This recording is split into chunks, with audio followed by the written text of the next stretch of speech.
명절 전에 저희 교회에서는 2주간의 새벽에 부흥회가 있었습니다. 2주간 개근하신 분들에게 선물이 있었는데 주일학교 아이들의 경우에는 소정의 장학금이 지급이 되었습니다. 특세가 끝나 후에 그 장학금이 대부분 이제 주일학교 예배 시간에 주일날 지급이 되었는데, 특세는 금요일날 끝났고, 그리고 토요일 그 사이에 제가 어느 남자 집사님과 점심을 먹는 기회를 갖게 되었습니다. 그분의 딸이 유년부 1학년, 그러니까 8살이죠. 만 7세 되는 아이의 아빠입니다. 그 토요일 아침에 그 딸이 일어나더니 아빠한테 이렇게 얘기하더라는 거예요. 아빠, 나 내일 교회 가는 게 너무 설레. 왜? 내일 교회에서 장학금을 주는 날이거든. 내가 내일 장학금을 받게 돼. 이번에 109명이 그런 아이들이 개근을 했습니다. 도대체 아이들이 무엇 때문에 개근을 했을까? 3가지 설이 있습니다. 첫째, 5만 원 설. 둘째, 그거 참여 안 하면 왕따 되니까 분위기설. 그리고 성령 임재설입니다. 처음에는 5만 원 설이 지배적이었습니다. 그런데 5시부터 6시 30분까지 새벽 부흥회 기간에 예배와 기도회가 있거든요. 그 긴 기도회를 마치고 나서 중학생, 고등학생, 초등학생들이 이 강단에 올라와서 30분 이상씩 개인 기도를 하는 것입니다. 그래서 5만 원 설이 점점 약해지고 성령 지배설이, 성령 임재설이 힘을 얻게 되었습니다. 어떤 집 아이의 경우에는 제일 겁나는 말이 너 이게 늦게 자면 내일 특세 안 데려갈 거야 하는 말이었다고 합니다. 이번에 특세 개근한 어느 중학생 아들은 엄마와 갈등을 겪었다고 합니다. 학교에 가서 계속 조니까, 그리고 학원에서 자꾸 제시를 보게 하니까, 그래서 이 아들을 특세 못 가게 했는데 그 엄마는 우리 교회를 또 열심히 나오시는 분입니다. 교회에 온 이 특세에 참여한 이 아들은 엄마를 변화시켜 달라고 또 열심히 기도를 하고 있었습니다. 저는 이번에 이 자녀들을 보면서 제 자신에게 이런 질문이 던져졌습니다. 너에게는 저런 설레임이 있니? 교회에 올 때 저런 떨림이 있니? 교회에 올 때 너에게는 저런 기쁨이 있니? 존 버년의 철로 역정을 통해서 이번에 많은 것을 우리는 배우게 되었습니다. 천국 가는 길은 결코 쉽지 않으며 가는 동안에 많은 고난이 있다는 것을 알게 되었습니다. 그런데 고난만 있는 것이 아니었습니다. 그 고난을 이길 수 있도록 중간중간에 하나님이 주신 선물이 있다는 것도 배웠습니다. 해석자의 집도 그렇고, 아름다운 집도 그렇고, 신실과 소망이라는 친구도 그렇고, 우리가 다루지 못했습니다만 기쁨의 산의 목자들도 그렇고, 뷸라의 땅이라고 하는 기쁨의 땅도 다루지 못했지만 그런 주제를 담고 있습니다. 이런 선물들을 주신 이유가 뭘까요? 순례자의 길은 어렵지만 억지로 가는 길이 아니라는 것입니다. 찡그리고 가는 길이 아니라 기쁨으로 가는 길이어야 한다는 것입니다. 기쁘게 가야 오래 갈 수 있습니다. 기쁨 안에서 가야 이것이 주님이 원하시는 방법으로 가는 길입니다. 그런데 문제는 우리의 인생이 고난의 연속인데 어떻게 기쁨으로 이 순례의 길을 갈 수 있느냐? 설레임을 가지고 신앙생활을 할 수 있는가? 하는 것이 우리의 문제입니다.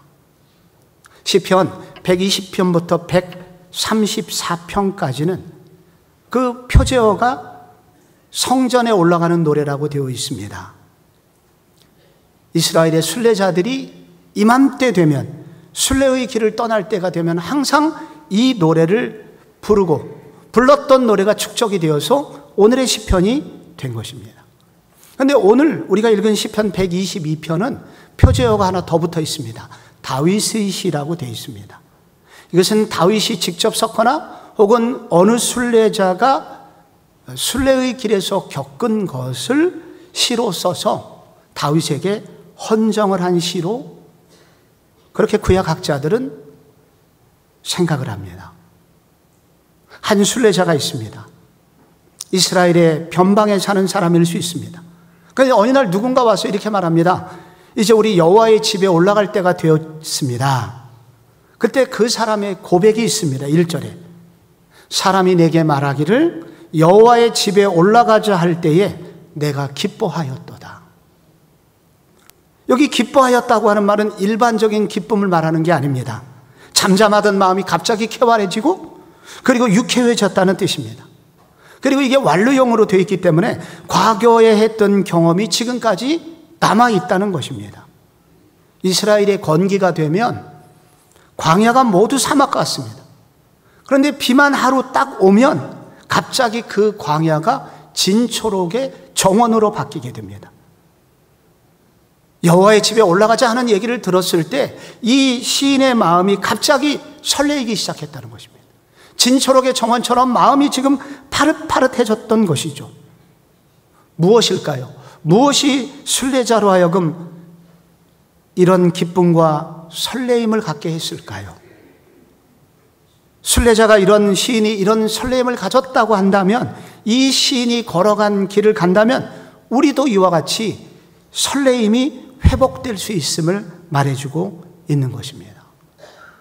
그것은 무엇보다도 성전에 갔을 때 자기가 정녕 주님의 존재임을 알게 되었을 때 확신하게 되므로 그는 설레이기 시작합니다. 시인이 긴 여행을 통하여 드디어 예루살렘 성에 들어갔습니다. 그런데 2절에 보시면 이렇게 고백이 되어 있습니다. 예루살렘아 우리 발이 내 성문 안에 섰도다. 성문이 나오고 있습니다. 예루살렘, 고대 예루살렘은 전성기 때 8개의 문이 있었습니다. 동서남북 각각 문이 다 있었는데 어문이라는 게 있습니다. 이거는 서쪽에 있습니다. 지중해 서쪽에 있는 지중해에서 물고기를 잡아서 예루살렘 성 안으로 들어올 때 어문을 통과하게 됩니다. 분문이라는 곳이 있습니다. 느낌이 배설물처럼 느껴지시죠? 남쪽에 있는 문입니다. 북쪽에는 다메섹이라는 문이 있습니다. 북쪽 시리아로 가는 길의 지름길입니다. 그런데 동쪽에는 미문이 있습니다. Beautiful Gate. 너무 아름다워서 황금의 문이라는 별명도 가지고 있습니다. 동문은 건너편 감람산을 마주보고 있고 해가 뜨면 그 동쪽에서 비치는 해가 그 금빛이 있는 성전에 비추면 너무나 아름답고 환상적으로 비추게 됩니다. 그래서 황금의 문이라고 그 문을 명명하였습니다. 예루살렘이라는 도시는 남쪽에 있습니다. 지형상. 그래서 북쪽에 있는 대부분의 사람들이 순례의 길을 남쪽으로 내려오게 되고 북서쪽, 북동쪽에 있는 사람들이 감람산의 길로 모이게 됩니다. 그래서 순례자들의 대부분 감람산을 넘어서 이제 예루살렘으로 넘어오게 됩니다. 그래서 순례자들이 들어오는 대부분의 문은 동문입니다. 네가 그 동문, 미문 앞에 섰도다. 내가 그 미문 앞에 섰도다 그러는 것입니다. 그런데 여기 성문 앞에 섰도다라는 이 단어는 서다라는 동사 뒤에 전미어가 하유라고 하는 특별한 전미어가 붙어 있습니다. 이 두 가지를 합성하면 한참을 서 있다는 뜻입니다. 성문에 들어섰을 때 그는 한참을 서 있게 됩니다. 왜 오랫동안 서 있었을까요? 출애굽 당시에 성막을 짓도록 하나님이 말씀하셨고 그 설계도를 하나님이 모세에게 주셨습니다. 그런데 그 문이, 여러분 성막에 문이 하나밖에 없는데 그 문이 어디에 있는지 기억하십니까? 동쪽에 있습니다. 왜 동쪽에 있을까요? 그것은 아담과 하와가 죄를 지은 후에 쫓겨난 방향이 동쪽이기 때문입니다. 창세기 3장 24절 보면 이같이 하나님이 그 사람을 쫓아내시고 에덴 동산 동쪽에 그룹들과 두루두는 불칼을 두어 생명나무의 길을 지키게 하시니라. 동쪽에 문을 내십니다. 그래서 이 동쪽은 집 나간 죄인들을 기다리시는 하나님이 기다리시는 장소라는 의미를 가지고 있는 것입니다. 이곳에서 아버지는 죄인들이 돌아오기를 기다리고 계십니다. 하나님의 자녀로 부름을 받았지만 죄악된 세상에서 살다 보니 다시 죄로 물들게 됩니다. 그래서 죄송한 마음으로 아버지를 찾게 됩니다.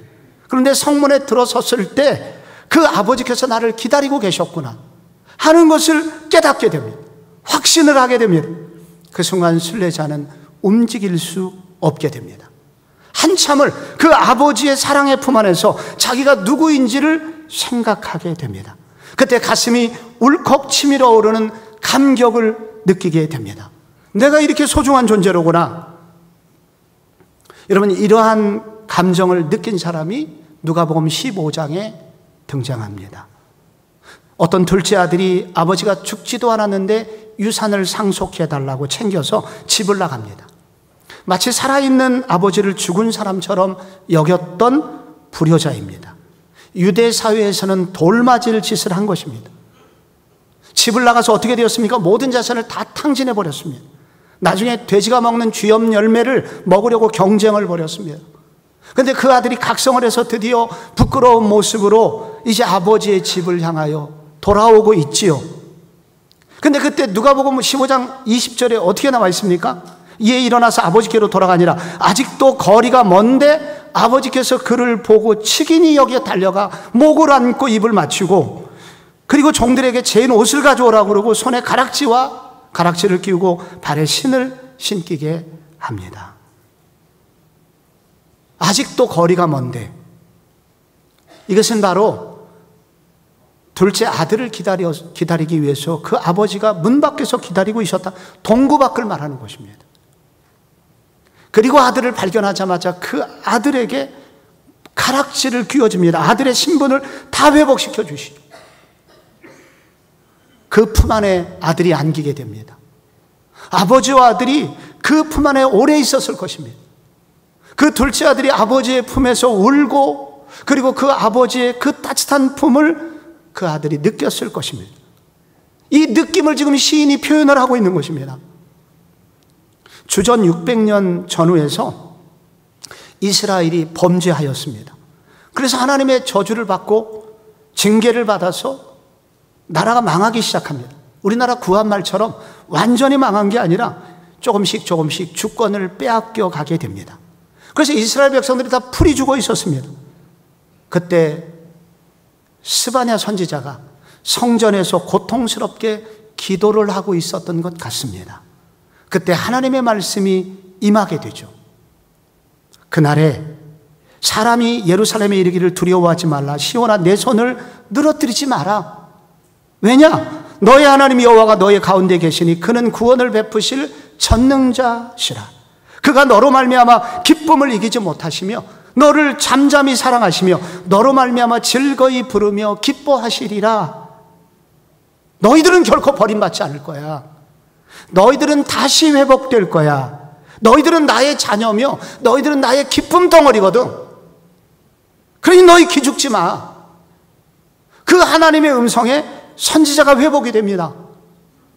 성전에서 기도하는 동안 그 음성을 듣고 하나님의 따뜻이 자기를 바라봐 주시고 안아주시는 하나님의 사랑을 경험하면서 선지자는 회복이 됩니다.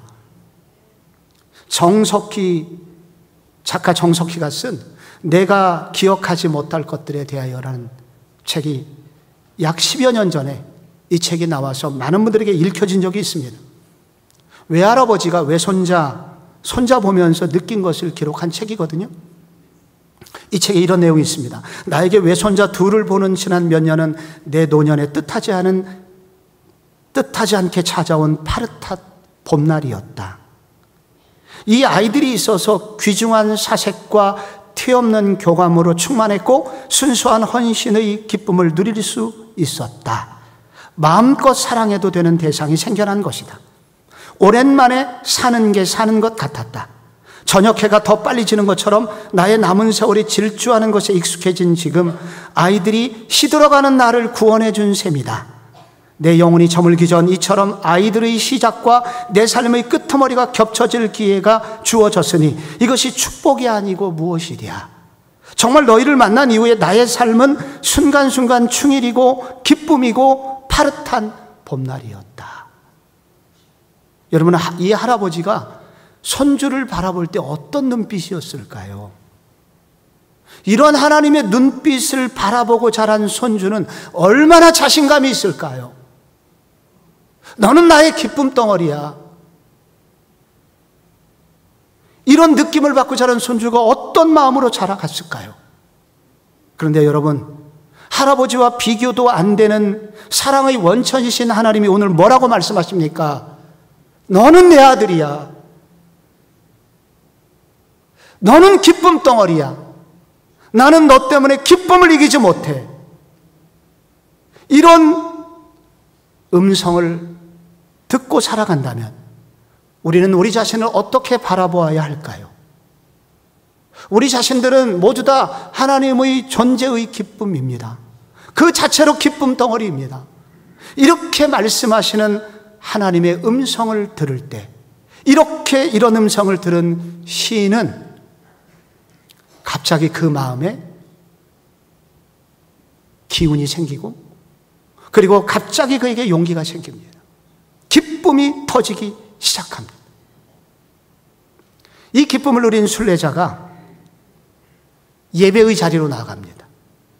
그래서 그 기쁨과 감격, 감정으로 끝나지 않고 시인은 두 번째로 예배의 임하신 하나님의 특별한 임재를 경험하면서 기쁨이 배가가 됩니다. 3절 말씀에 예루살렘아 너는 잘 짜여진 성읍과 같이 건설되었도다. 여기 잘 짜여진이 나옵니다. 잘 짜여지는 나무와 나무가 정교하게 짜여졌고 벽돌과 벽돌이 정교하게 이어졌다는 그런 1차적인 뜻을 갖고 있습니다. 그러나 한 걸음 더 나가서 이것이 마법으로 하나가 된 이라는 뜻을 가지고 있습니다. 얼마나 정교한지 마법처럼 완전한 합일이 되었다는 잘 짜여진 성과 같은 이라는 그런 뜻입니다. 히브리인들이 이 잘 짜여진이라는 뜻을 썼을 때는 하늘의 원형 성전이 있는데 그 하늘의 원형 성전을 그대로 닮은 성전이 예루살렘 성전이라고 그들은 생각했습니다. 하늘 성전에 충만하신 하나님이 그들이 예배를 드릴 때 예루살렘 성전에 임재하신다는 뜻입니다. 그래서 그들은 하늘과 땅이 완전히 하나가 되는 것이고, 그리고 그 예배를 드릴 때 죄인인 내가 하나님과 완전히 하나가 되는 신비한 연합을 이루는 것을 경험하게 된다는 의미를 가지고 있습니다.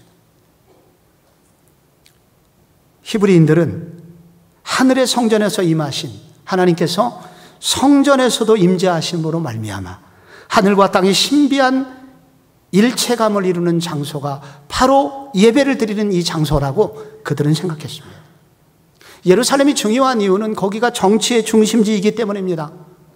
또한 둘째로 경제의 중심지이기 때문입니다. 그런데 가장 중요한 이유가 세 번째 나오는데, 그것은 이 예배를 드리는 이곳이 바로 하늘과 땅의 신비한 연합을 이루는 만남의 장소이기 때문이라는 것입니다. 하나님의 임재가 있는 곳이라는 것입니다. 하늘의 뜻이 이 땅 가운데 이루어지는 것이 바로 성전이기 때문에, 완전한 하늘과 땅의 일체감을 이루는 것이 바로 이곳이기 때문에 하나님께 예배하는 동안 그들은 하나님과 하나 되기 때문에 거기서 나오는 신비한 힘 때문에 그들에게는 순례자의 길을 걸어갈 수 있는 신비한 힘을 받게 됩니다. 그 고백이 있은 후에 시인은 4절에 이렇게 고백합니다. 지파들 곧 여호와의 지파들이 여호와의 이름에 감사하려고 이스라엘의 전례대로 그리로 올라가는도다. 이곳의 지방색을 초월하여 빈부귀천을 초월하여 수많은 지파들이 이곳에서 모여서 감사하기 위하여 예배하기 위하여 모여듭니다. 그때 무슨 일이 일어나는가? 5절에 거기에 심판의 보좌를 두셨으니 곧 다윗의 집의 보좌로다. 여기 심판의 보좌라고 하는 것은 다윗 왕 때 공평한 재판 제도를 예루살렘에 마련을 하였습니다. 사무엘하 8장 15절에 보면 다윗이 온 이스라엘을 다스려 모든 백성에게 정의와 공의를 행할세. 무엇이 옳은 길인지 보이지 않을 때, 어디로 가야 될지 모를 때, 누군가에게 소송에 걸려서 고통을 당하고 있을 때, 그때 다윗이 해결을 해 주었던 것입니다. 그런데 다윗이 왕이 되자마자 첫 번째 언약궤를 예루살렘에 들여왔고, 두 번째 이 재판 제도를 예루살렘에 세우게 됩니다. 가장 먼저 한 일입니다. 그는 왜 이것을 서둘러 시행했을까요? 그는 누구보다도 억울한 일을 많이 만났기 때문입니다. 누구보다도 답답한 일을 많이 만났기 때문입니다. 그래서 스스로 해결할 수 없는 문제를 많이 만났기 때문입니다. 그런데 다윗에게는 그때마다 그는 예배를 드렸습니다. 그런데 바로 그 예배를 드릴 때마다 최종 판결자이신 하나님의 특별한 방문을 받게 됩니다. 그리고 해결받게 됩니다. 그래서 자기가 바로 그 예배 시간에 받았던 그 은혜의 감격을 그 하나님께서 예배 때마다 주신 은혜로 새로운 삶을 살아갔던 것처럼 나의 백성들도 그렇게 되기를 원했던 것입니다. 여러분, 사무엘상 30장을 보면 다윗이 사울에게 쫓기어 약 8년 동안 광야 생활을 하고 있었습니다. 그때 그는 블레셋에 빌붙어서 살고 있었습니다. 그런데 전쟁에 휘말려서 징집되었다가 이제 캠프로 돌아오게 되었는데 아말렉 족속이 모든 식구들을 다 잡아가게 된 것을 확인합니다. 600명이 그때 다윗과 함께하고 있었는데 600 용사들, 다윗과 그동안 고생했던 그 용사들이 다 등을 돌리고 갑자기 다윗을 돌로 쳐서 죽이려고 했습니다. 다윗은 길이 보이지 않았습니다. 살 길이 없었습니다. 그때 다윗이 한 일이 다급하게 하나님 앞에 엎드립니다. 하나님 살려주십시오 하고 그렇게 엎드릴 때 하나님이 그에게 어떤 생각을 주십니다. 그래서 제사장을 부릅니다. 에봇을 가져오라고 합니다. 우림과 둠밈, 흰돌과 검은들을 던져서 하나님의 뜻을 묻게 됩니다. 쫓아가라. 음성을 확신하게 됩니다.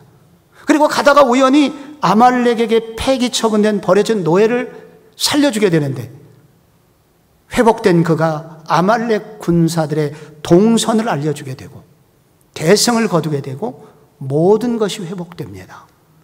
돌아오는 부솔 시내라는 곳에서 쉬면서 다윗은 나라를 세울 계획을 세웁니다. 이 절체절명의 위기의 순간에 그에게 무슨 일이 생기게 된 것입니까?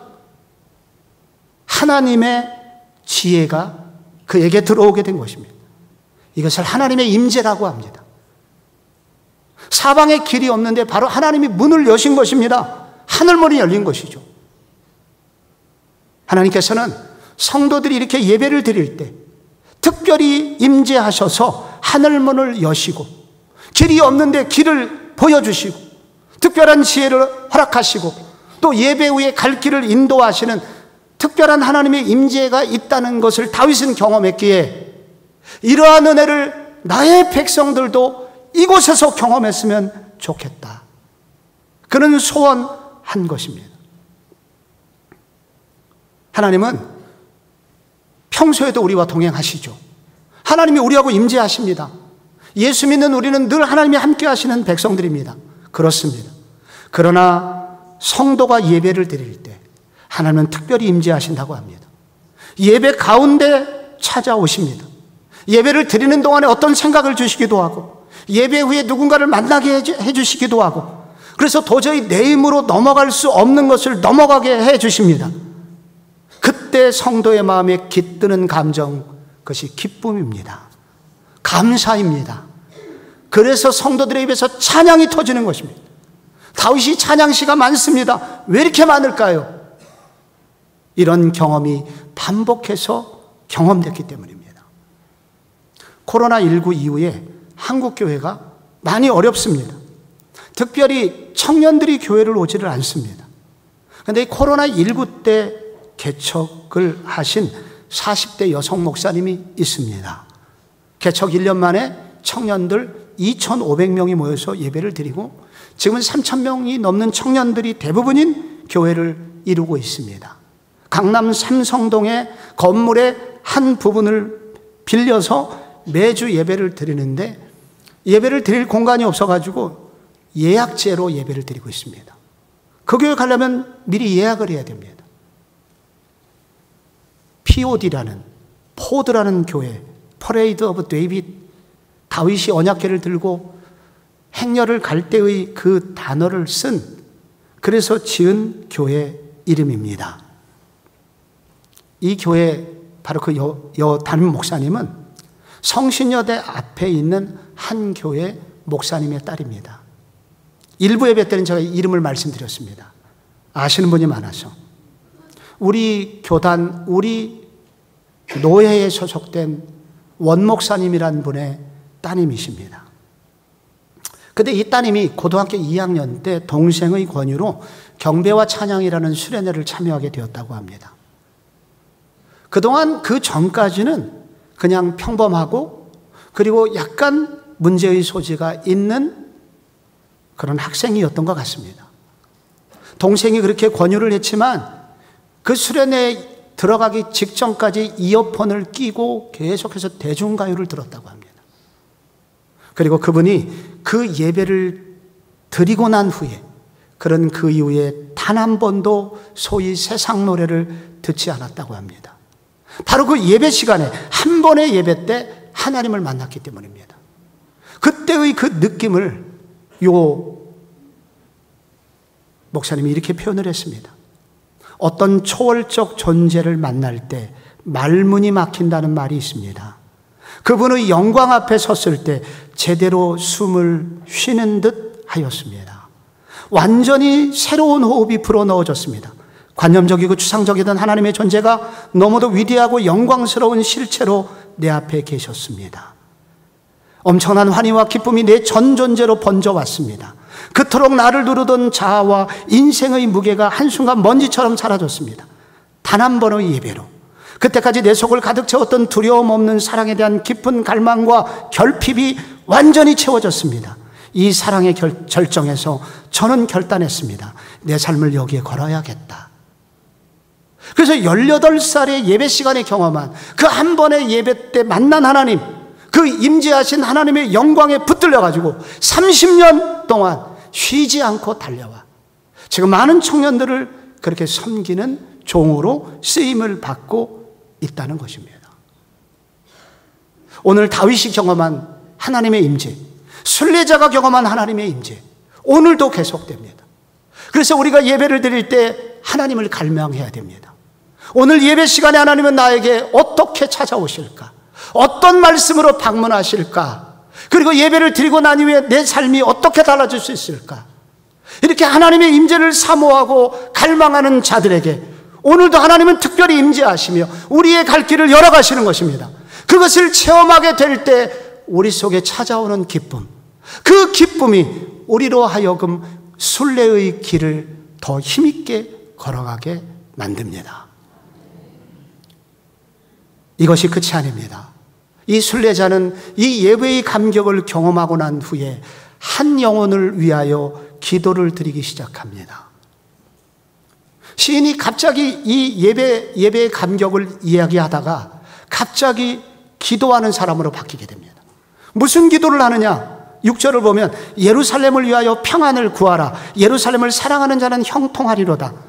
예루살렘은 교회를 말합니다. 교회가 평안해야 이런 예배를 드릴 수 있습니다. 그래서 그는 교회를 위하여 기도하기 시작합니다. 그때 형통함의 은혜를 주신다는 하나님의 약속이 그에게 다시 기억이 됩니다.